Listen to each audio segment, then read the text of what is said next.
Good evening. Welcome to my YouTube channel, True Greatness. Again, my YouTube channel, True Greatness. Definitely view, subscribe, comment, share this video, share my other videos. So tonight is part 2 of the Ben Simmons Saga. I did part 1 already. Part 1 was the role I feel the Sixers have played in this whole saga. Part 3 will be as a fan of what I think, just speaking from a fan's perspective of this whole thing. So tonight, I'm going to address what has happened in the last 2 weeks, and then just in general the role that I think Ben Simmons has played in this whole part. And there's the side of things that I thought he did wrong, which I'm going to get into, and there's the side of things that I think people have piled on too much on him that I would give him a little slack with. So starting off, just giving you updates. So since he's returned, he's been suspended from practice. First he came to Philly. First he came back to Philly, excuse me.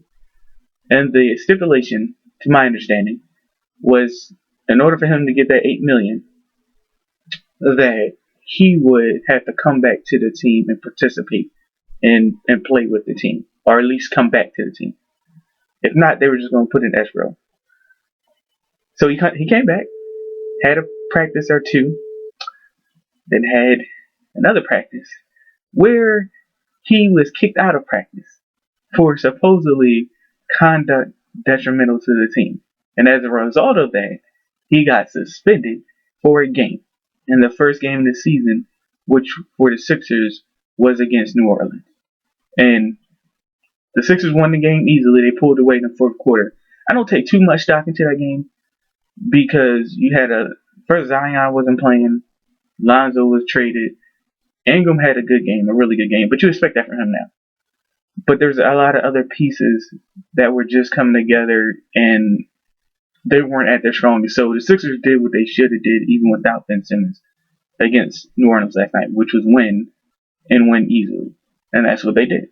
And yes, New Orleans have played the Sixers tight in the past, but that was the game. If any game to blow them out, that would have been last night.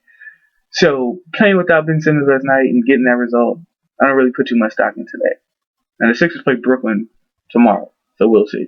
And also, we'll see if Ben Simmons will be back Friday for that game, which is still up in the air. So yes, he's returned. I don't know if he's got the $8 million yet, but he's been suspended already for a game, and they're still up in the air of if he's going to play Friday. So that's the updates with Ben Simmons. Now here it is of what I think of Ben Simmons' role in this whole situation. First being, he handled it initially wrong. And then I'm going to get back to that. But this is what I want to say even before that. When he requested to be traded, the Sixers should have done that. Because there was nothing wrong with him saying, hey, I want to be traded.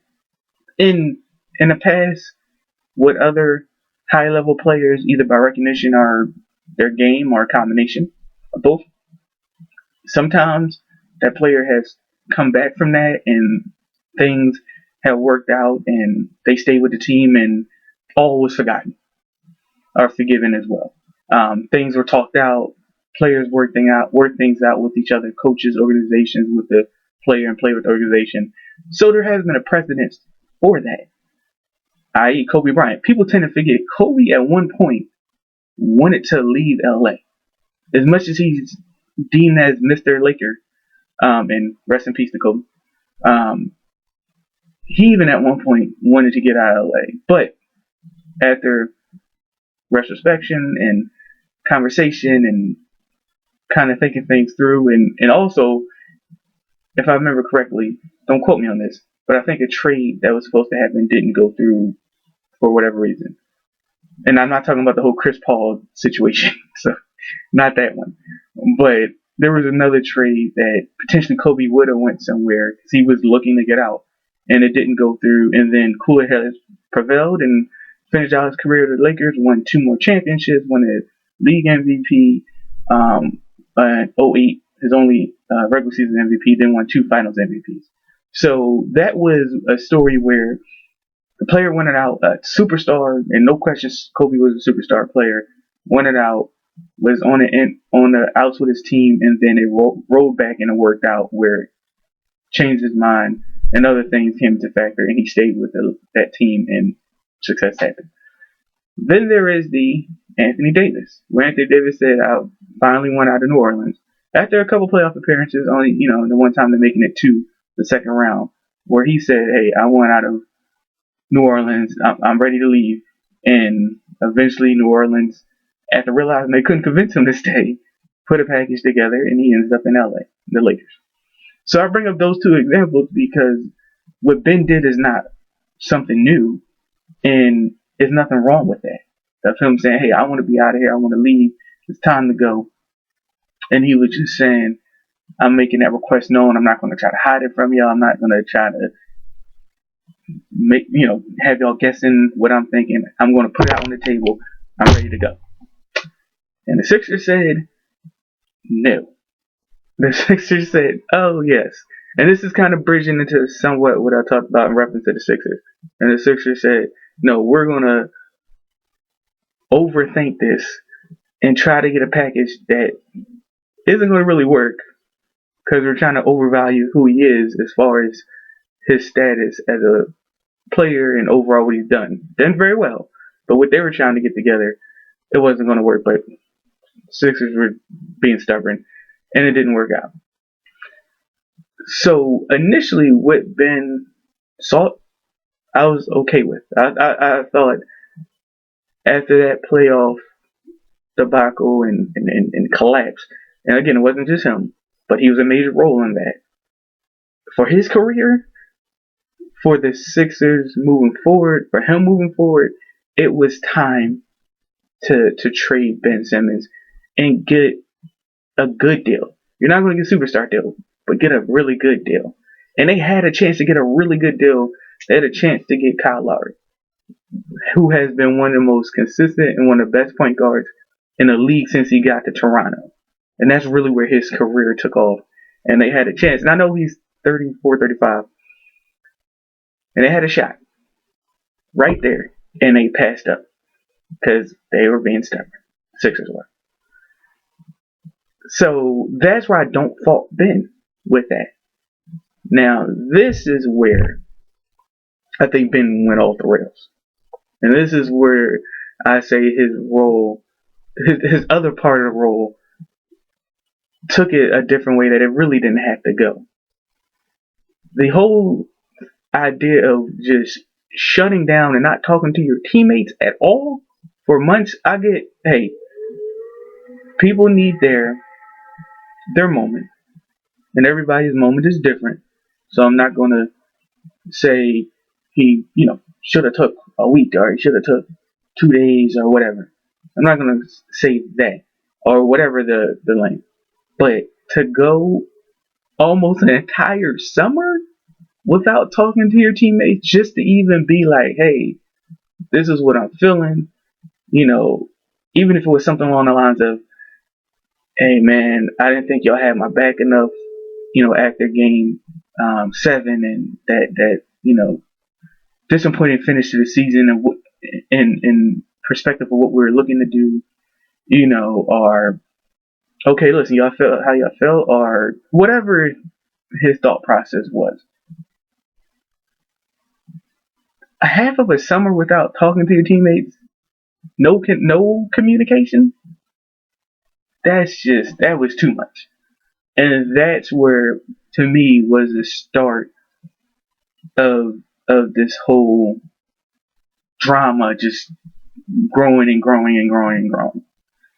And the other thing I thought that I didn't feel like he fully saw where people were coming from, because no one was attacking. Well, at least what I heard, most people weren't attacking him as a person.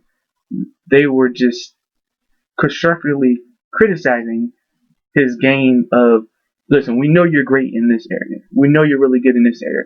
But we just don't understand where the disconnect is in this area.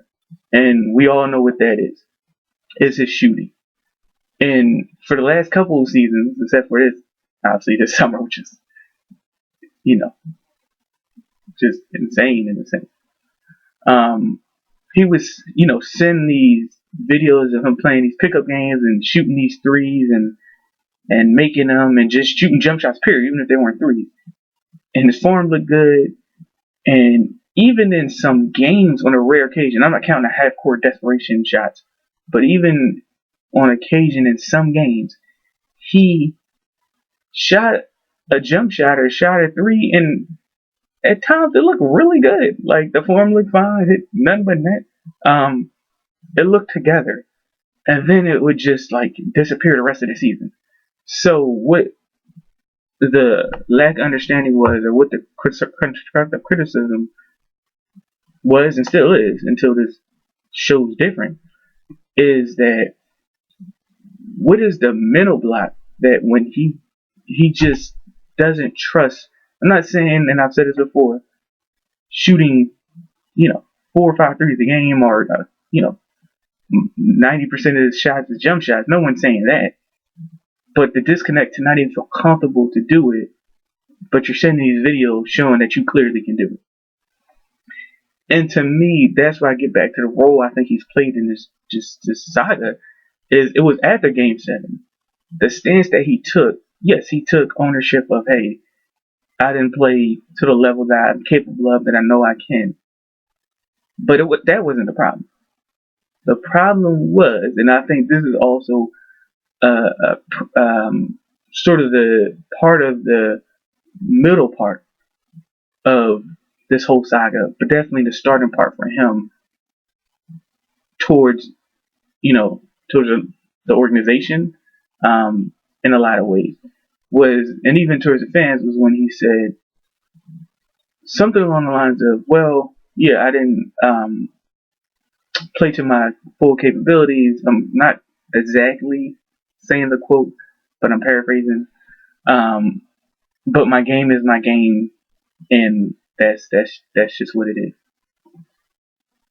And I'm not talking about the people who are taking personal shots. That's just ridiculous, because this shouldn't be personal. You know the man.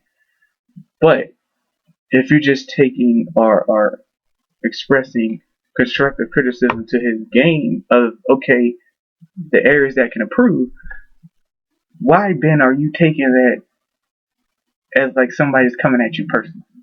And that's where I think the immaturity has shown up in him with this whole situation.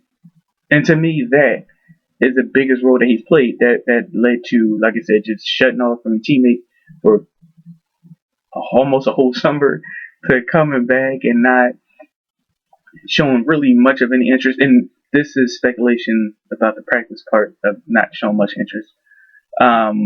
Or occasionally within some of those practices showing that he wants to be there, and then other times and some of the other practices not at all, to the practice that he got kicked out, to completely not wanting to be there, and then obviously being suspended. That's the showing of immaturity. That's his issue, or that's what he has shown in this whole saga that has not been helpful. And no one's perfect. People go through some things. Don't know what he's internally thinking, or personally thinking, because he's not obviously not really being around the team, or being around them as less as possible, only when needed, or only when having to be, to various other things. So I don't know what he's thinking personally, but what the actions are showing, that's the only thing that I can see. And the role that he has played, his actions have shown, is in a lot of ways has not helped the situation. Like I said, the Sixers, no question, as an organization, played their part. That didn't help either. But like I said, the one part of it, seeking that trade, no problem. That is no issue at all. Plenty of players have done that. And could it still work out where he kind of does the Kobe and in the end says, no, I want to get this right. And the Sixers Them two, because they gotta get it right as well. They come together and team come together, coaches everything, and say, all right, we're gonna make this work, and I'm gonna stay. And then it turns out to be fine. Do I think that's going to happen? Because the difference between this situation and Kobe's situation, it didn't get to this level. Like, Kobe never got suspended by the team or anything like that. Like, it didn't get to this level when he was asking for that trade. There was issues he had with the organization. No question. The coaches, all that. But to the level of, conduct detrimental to the team, especially in practice, that was not something that Kobe did with that situation. So it's not completely the same, but some elements. So yes, could it get right, or could it get good again? Yes. Will it? I think for both Ben and the team, career and moving forward, I think what needs to happen is for Ben to move on. It's for the Sixers to trade Ben. Not you. Most likely, the best trade that the Sixers could have done with Ben are probably gone. At least at this point, because no question his. And that's the other thing I want to mention too, real quick. But you still can get a good trade, possibly. So I think that it's just for both parties, if you would say, let's go to that next step. Let's move on to the next step. Better for your career, better for the organization. And what I will say also been in his role that he has played throughout this whole thing that I felt has not been good is he's hurting his stock value. I mean, excuse me, his trade value. Sorry, he's hurting his trade value doing all this stuff, and that part of it hasn't helped him at all. So hopefully things get lined up better, and we can see what happened. I don't know what's going to happen, obviously. What I think, well, I already told you what I think should happen. And what I think should happen is also what I think is going to happen. I put it like this. I would not be surprised if Ben Simmons is traded before the All-Star break. Before the trade deadline. Either one, honestly. Before the trade deadline or before the All-Star break. I don't think he's going to last this whole season, and then if the Sixers make it to the playoffs, which I don't see why they shouldn't, I don't think that's going to happen. Does that mean he's not going to play any games with the Sixers this whole season or as long as he's with the Sixers? No, I think he is going to play some games. I don't think they're going to suspend him unless he keep doing stuff like he did in the last practice, which got him suspended and kicked out. Unless he keeps doing stuff like that, he is going to get on the court at some point as a Sixer, I think. But again, we shall see. So, Ben, in order to help the situation be better, I feel Sixers as well, in order to help the situation be better, because Doc is doing what he's doing and handling this as best as he can and doing an excellent job with this. And what I like about Doc is the honesty. What Joel said last week was kind of funny, I'm not gonna lie. It was like, listen, I'm tired of Ben doing, being able to do what he wants to do.